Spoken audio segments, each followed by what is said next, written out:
देवराज इंद्र से मिली जिस शक्ति से कर्ण ने उस भयानक राक्षस घटोत्कच का वध किया था, क्यों घटोत्कच के साथ युद्ध से पहले अनेकों बार अर्जुन से भिड़ने के बाद भी कर्ण ने उस वासवी शक्ति को चलाकर अर्जुन का वध नहीं किया? वह शक्ति तो अमोघ थी। 11वें दिन युद्ध भूमि में आते ही अपने सबसे बड़े शत्रु अर्जुन पर वह शक्ति क्यों नहीं चलाई? इस महत्वपूर्ण प्रश्न का उत्तर जानने के लिए इस रोचक वीडियो को अंत तक अवश्य देखें। ओम गणपति चैनल में आपका स्वागत है। अगर आपको हमारे वीडियो पसंद आते हैं तो कृपया चैनल को सब्सक्राइब और वीडियो को लाइक अवश्य करें। इससे हमें और भी अच्छा कार्य करने की प्रेरणा मिलती है। महाभारत के द्रोण पर्व अध्याय 182 में एक जगह धृतराष्ट्र संजय से पूछते हैं कि कर्ण के पास जो शक्ति थी वह यदि एक ही वीर का वध करके निष्फल हो जाने वाली थी तो उसने सबको छोड़कर अर्जुन पर ही उसका प्रहार क्यों नहीं किया? अर्जुन के मारे जाने पर समस्त सृंजय और पांडव अपने आप ही नष्ट हो जाते। सूत पुत्र कर्ण ने स्वयं ही अर्जुन की खोज क्यों नहीं की और इंद्र की दी हुई शक्ति से अर्जुन को क्यों नहीं मार डाला? ये मुझे बताओ। श्री कृष्ण ने उस अमोघ शक्ति को घटोत्कच पर चलवाकर अन्यत्र ही निष्फल कर दिया। कर्ण और घटोत्कच के युद्ध में वसुदेव नंदन श्री कृष्ण का ही लाभ हुआ मानता हूँ। घटोत्कच यदि कर्ण को मार देता तो पांडवों को बहुत बड़ा लाभ होता, और अब कर्ण ने घटोत्कच को इंद्र की शक्ति चलाकर मार डाला, इससे भी लाभ पांडवों का ही हुआ। श्री कृष्ण ने अपनी बुद्धि से यही सोचकर पांडवों का प्रिय तथा हित करते हुए युद्ध में सूत पुत्र कर्ण के द्वारा घटोत्कच को मरवा दिया। संजय ने कहा, राजन, कर्ण भी उस शक्ति से अर्जुन का ही वध करना चाहता था। उसके इस अभिप्राय को जानकर भगवान श्री कृष्ण ने उस अमोघ शक्ति को नष्ट करने के लिए ही कर्ण के साथ द्वैरथ युद्ध में उस समय महापराक्रमी राक्षस राज घटोत्कच को लगाया। यदि श्री कृष्ण महारथी कर्ण से कुंती कुमार अर्जुन की रक्षा ना करते तो हम लोग उसी समय कृतकार्य हो गए होते। महाराज, यदि योगेश्वर भगवान श्री कृष्ण ना हो तो अर्जुन घोड़े ध्वज रथ सहित निश्चय ही युद्ध में धराशायी हो जाएं। धृतराष्ट्र ने कहा, संजय, मेरा पुत्र दुर्योधन सबका विरोधी और अपने को ही सबसे अधिक बुद्धिमान समझने वाला है। उसके मंत्री भी अच्छे नहीं हैं। इसीलिए अर्जुन के वध और विजय का लाभ, ये अमोघ उपाय उसके हाथ से निकल गया। कर्ण तो बड़ा बुद्धिमान है, उसने स्वयं ही उस अमोघ शक्ति को अर्जुन पर कैसे नहीं छोड़ा? संजय, तुमने कर्ण को इसके विषय में कुछ क्यों नहीं समझाया? संजय ने कहा, राजन, प्रतिदिन और रात को दुर्योधन, शकुनी और दुशासन का तथा मेरा भी कर्ण के साथ यही आग्रह रहता था कि कर्ण, कल सवेरे तुम सभी सेनाओं को छोड़कर अर्जुन को मार डालो, फिर तो पांडवों और पांचालों का हम मृत्यों के समान उपभोग करेंगे। यदि ऐसा सोचें कि अर्जुन के मारे जाने पर श्री कृष्ण दूसरे किसी पांडव को युद्ध के लिए खड़ा करेंगे तो श्री कृष्ण को ही मार डालो।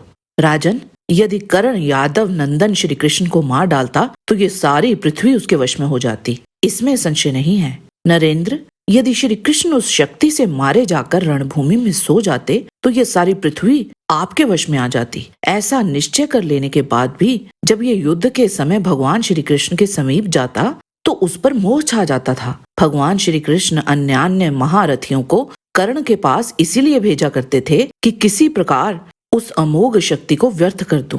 भगवान श्री कृष्ण कर्ण से अर्जुन की इस प्रकार रक्षा करते हैं, वे अपनी रक्षा कैसे नहीं करेंगे? तीनों लोकों में ऐसा कोई वीर उपलब्ध नहीं होता जो शत्रुओं का दमन करने वाले चक्रधारी भगवान श्री कृष्ण को जीत सके। तदंतर सात्यकी ने श्री कृष्ण से कर्ण के विषय में प्रश्न करते हुए पूछा, प्रभु, कर्ण को उस शक्ति के प्रभाव पर विश्वास तो था ही, वह अमित पराक्रम कर दिखाने वाली दिव्य शक्ति उसके हाथ में मौजूद भी थी, तथापि सूत पुत्र ने अर्जुन पर उसका प्रयोग कैसे नहीं किया? भगवान श्री कृष्ण बोले, सात्यके, दुशासन, कर्ण, शकुनी और जयद्रथ ये दुर्योधन को आगे रखकर सदा गुप्त मंत्रणा करते और कर्ण को ये सलाह देते थे, महाधनुर्धर कर्ण, तुम कुंती पुत्र महारथी अर्जुन को छोड़कर दूसरे किसी पर भी इस शक्ति को ना छोड़ना, क्योंकि देवताओं में इंद्र के समान उन पांडवों में अर्जुन ही सबसे अधिक यशस्वी है। अर्जुन के मारे जाने पर सृंजों सहित पांडव मृत प्राय हो जाएंगे।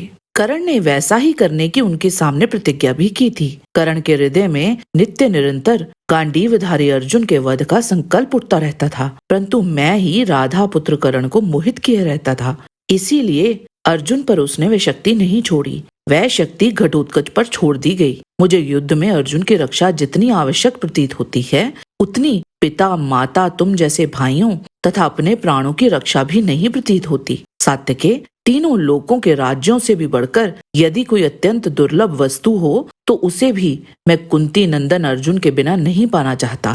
इसी उद्देश्य से मैंने युद्ध में कर्ण का सामना करने के लिए उस राक्षस को भेजा था। उसके सिवा दूसरा कोई रात्रि के समय सम्रांगण में कर्ण को पीड़ित नहीं कर सकता था।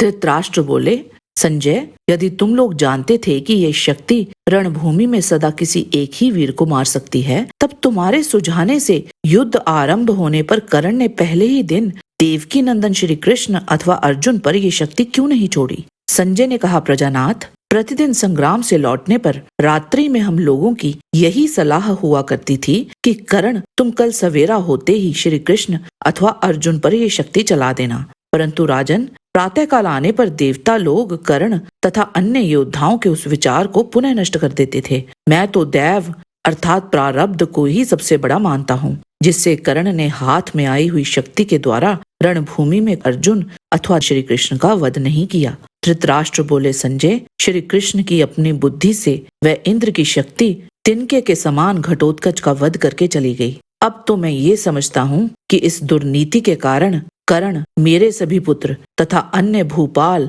यमलोक पहुंचेंगे। आज के वीडियो में बस इतना ही। आशा करते हैं कि आपको हमारा ये वीडियो पसंद आया होगा। कृपया इसे लाइक और शेयर अवश्य करें। किसी भी प्रकार की त्रुटि के लिए आप सबसे क्षमा याचना करते हुए आपसे निवेदन है कि प्रेम पूर्वक परम पिता परमात्मा को मन में धारण करें और बोलें, वैदिक सनातन धर्म की सदा ही जय।